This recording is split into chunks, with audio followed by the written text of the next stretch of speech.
It's really funny that how like the people who always are championing the diversity, equity, and inclusion stuff, they're like the least diverse. They're diverse in like the most superficial ways imaginable. They have people with all different shades of skin because they're purposefully getting people like that based on just these immutable characteristics. Whereas I can honestly say that the anti-woke crowd, if that's what we're going to call it for simplicity, they're truly the most diverse group of people that I've ever met. There's old and young, black and white, political differences galore. And it's such an enriching experience to be in this space because I'm seeing different perspectives every single day based on my alliances with people coming from all walks of life. It's given me a really new appreciation for the value of like real diversity that actually matters, and diversity of opinion and background, and how they're gonna as ways to point out your like intellectual blind spots rather than just having this veneer of diversity, but everyone is thinking the same way. So it's been really great. And speaking of that bad diversity, or this fake diversity, this diversity of look instead of diversity of thought and diversity of actual background, I think this is a great way to unfortunately segue into the last main question or last main topic I'm going to get into with you. We can put up the graphic here. Not to get into too much drama as an organization, this is something that we usually do not like to do. Just to go into some background myself, well, if we could we'll go back there first. Yeah. So I am a former assistant state director, former local partner leader, and former student leader as well of an organization called American Atheists. They were founded decades ago, more than half a century ago, by the most hated woman in America. Her name was Madeleine Murray O'Hair. This organization was known as the Marines of the Free Thought Movement.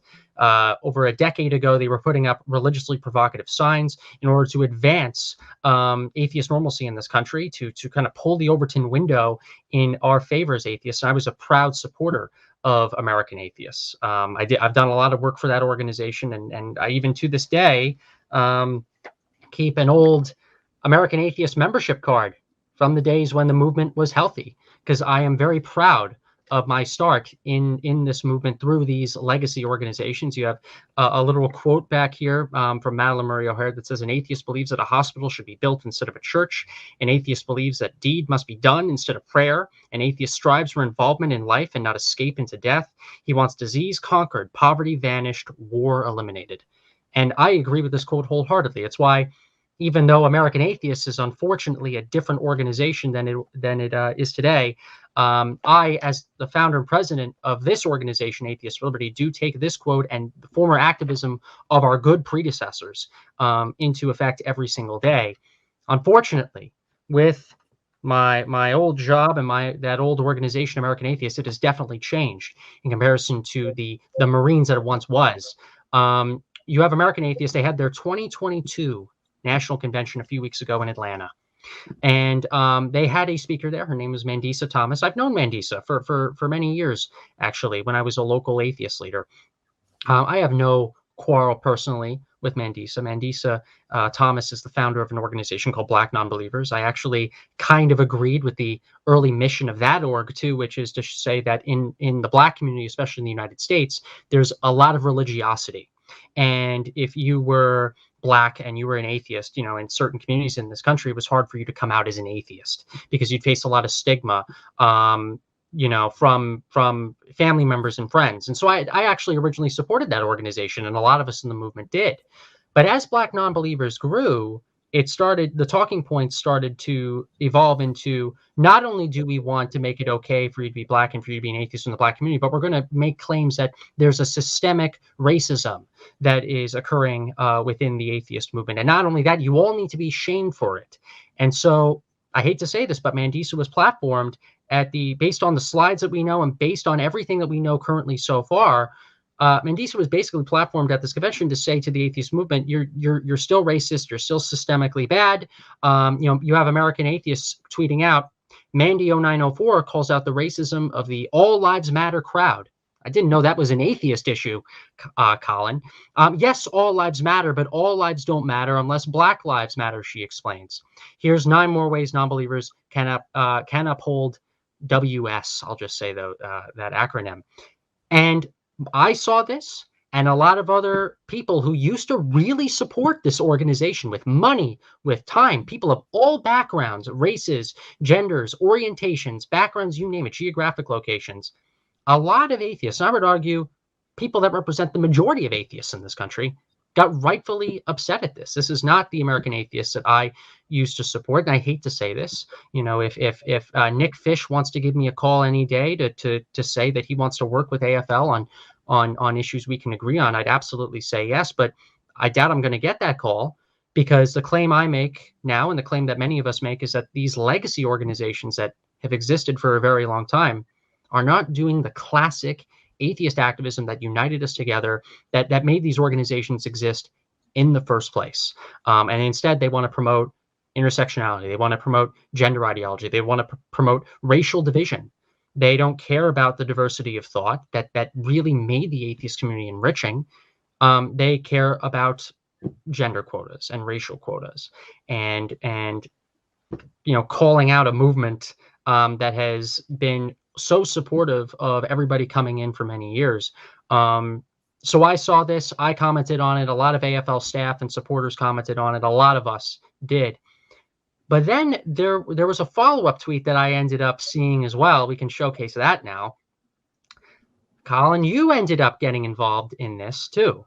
And I'm very glad you did. I think you made a wonderful counter tweet to American Atheists. And you say the following: do any major atheist organizations even talk about atheism anymore?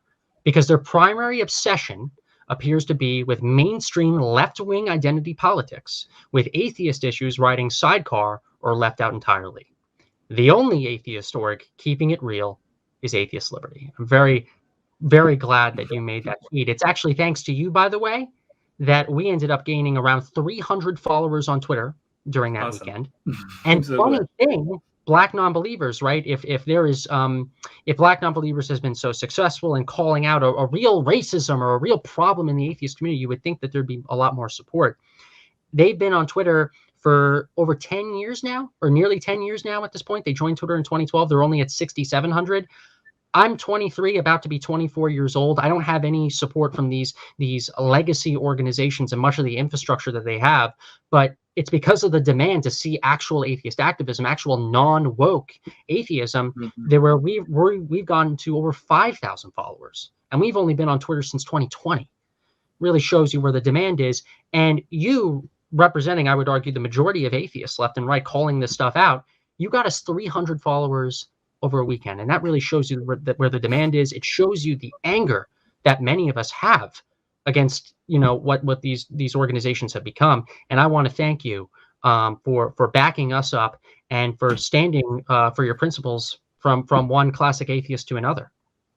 Yeah, no problem. I'm so glad that I was able to get you a windfall of followers there. I went on the American Atheist Twitter, and I just wanted to look like, what are they talking about on their stream? And it was every once in a while there'd be like some atheist related thing, or usually atheism wasn't like the subject of the tweet. The tweet, it was sort of, again, it was writing sidecar to some identity politics issue. It was upholding, Black atheists or, trans atheists, something like that. But it's really turned into this movement where, atheism is just a kind of a box you tick to join the movement. But it's really like primarily just like woke Democrats who happen to be atheists. And that's not the reason why I joined the movement. Yeah. I didn't join to just be like people who happen to be godless who are progressives. I joined an atheist movement to focus on atheist issues. Yeah, this is what happened with the whole Atheist Plus thing. I know you're really familiar with, because I was there during that whole upturn, and I was always very pro LGBT and women's rights and things like that. But I just sensed that they were trying to reorganize the atheist movement around that, and again, atheism sort of just a peripheral concern. And it's like, no, I think these are important issues, but that can't be like the main thing that an atheist organization talks about and still call yourself an atheist organization. Like, atheism needs to be front and center and why it's important. And it can certainly relate, and we can touch on related issues like about how the religion impacts things like gay people in the United States and even more abroad in Muslim majority countries, for instance. But that can't be the main focus without just Yeah. forfeiting your right to be called an atheist organization altogether.